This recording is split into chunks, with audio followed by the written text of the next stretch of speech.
ത്രിയേക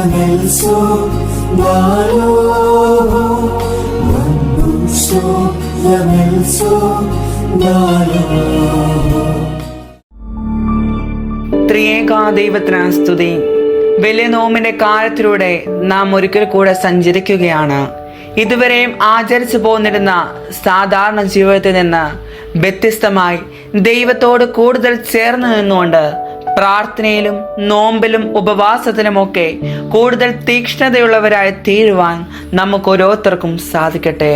ഈ ഒരു കാലഘട്ടത്ത് ഇടയ്ക്കിടെ നമ്മെ ആത്മശോധന ചെയ്യുവാൻ വേണ്ടിയാണ് നമുക്ക് നമ്മോട് തന്നെയുള്ള ദൈവവും ജ്ഞാനവുമായുള്ള ബന്ധത്തെക്കുറിച്ച് ഇടയ്ക്കിടെ ഒരു ബോധ്യമുണ്ടാകുവാൻ നമുക്കായി ദൈവം നൽകിയിരിക്കുന്ന ഒരു വലിയ സാധ്യതയാണ് ഈ വലിയ നോമ്പ്.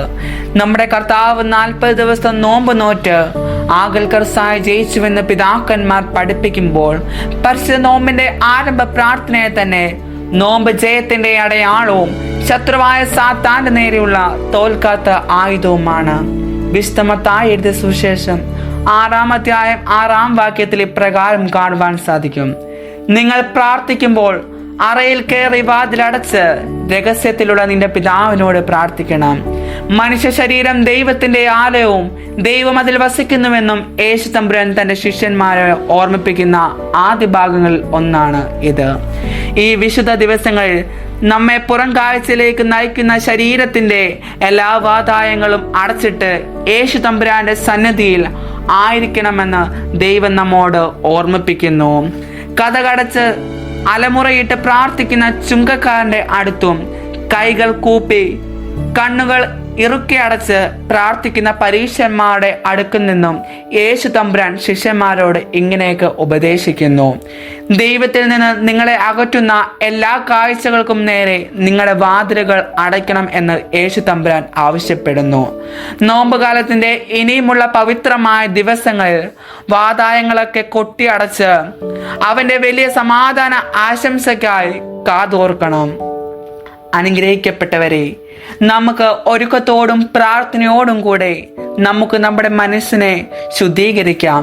നമുക്ക് ഉള്ളിൽ നിന്ന് വരുന്ന പകയും വിദ്വേഷവും വൈരാഗ്യവുമെല്ലാം നമുക്ക് കഴുകിക്കളയാം. ദൈവം നമുക്ക് നൽകിയിരിക്കുന്നതായ അനുഗ്രഹങ്ങൾക്ക് വില കൊടുത്ത് ഈ നോമ്പിന്റെ കാലത്തിൽ നമ്മുടെ സഹോദര സ്നേഹത്തിലൂടെ ദൈവത്തെ നമുക്ക് സ്തുതിക്കാം. കർത്താവിന്റെ പ്രാർത്ഥനയിൽ നമ്മൾ പ്രാർത്ഥിക്കുന്നുണ്ട്: ഞങ്ങളുടെ കടക്കാരോട് ഞങ്ങൾ ക്ഷമിച്ചതുപോലെ ഞങ്ങളുടെ കടങ്ങളും പാപങ്ങളും ഞങ്ങളോട് ക്ഷമിക്കണമേ. നാം പ്രാർത്ഥിക്കുന്ന ഈ പ്രാർത്ഥനയുടെ അർത്ഥം നാം എല്ലായ്പ്പോഴും തിരിച്ചറിയുന്നില്ല. ഞങ്ങളുടെ കടക്കാരോട് ഞങ്ങൾ ക്ഷമിച്ചതുപോലെ ഞങ്ങളോട് ക്ഷമിക്കണമേ, ഞങ്ങളുടെ പാപങ്ങൾ ക്ഷമിക്കണമേ എന്ന് പറയുമ്പോൾ മറ്റുള്ളവരോട് ക്ഷമിക്കുവാനോ മറ്റുള്ളവരെ സ്നേഹിക്കുവാനോ അവരുടെ നന്മകൾ തിരിച്ചറിയുവാനോ നമുക്ക് സാധിക്കുന്നില്ല. ഈ നോമ്പിന്റെ ദിവസങ്ങളിൽ പൂർണ്ണമായ ദൈവാശ്രയ ബോധത്തോടും ഉപവാസത്തോടും പ്രാർത്ഥനയോടും കൂടെ അതിനെ കാണുമ്പോൾ ഈ നന്മയിലേക്ക് കടന്നു വരുവാനും സഹിക്കുവാനും ക്ഷമിക്കുവാനും ആ ന്യായപ്രമാണത്തിന്റെ വചനങ്ങൾക്ക് അനുസരിച്ച് ജീവിക്കുവാനും ദൈവം നമുക്ക് ഭാഗ്യം തരട്ടെ. നമ്മൾ വാക്കുകൊണ്ടോ മറ്റു വികാരങ്ങൾ കൊണ്ടോ നമ്മൾ പാപം ചെയ്തിട്ടുണ്ടെങ്കിൽ അത് ന്യായവിധിക്ക് കാരണമായി തീരും. ആയതിനാൽ നമുക്ക് ദൈവകരങ്ങളിൽ നമ്മെ സമർപ്പിച്ച് പരിശുദ്ധിയുടെ ഈ നാളുകളിൽ മുൻപോട്ട് പോകുവാൻ നമുക്ക് ദൈവം ഭാഗ്യം തരട്ടെ എന്ന് പ്രാർത്ഥിച്ചു നിർത്തുന്നു. ദൈവത്തിന് നാം മാത്രം മഹത്വപ്പെടട്ടെ.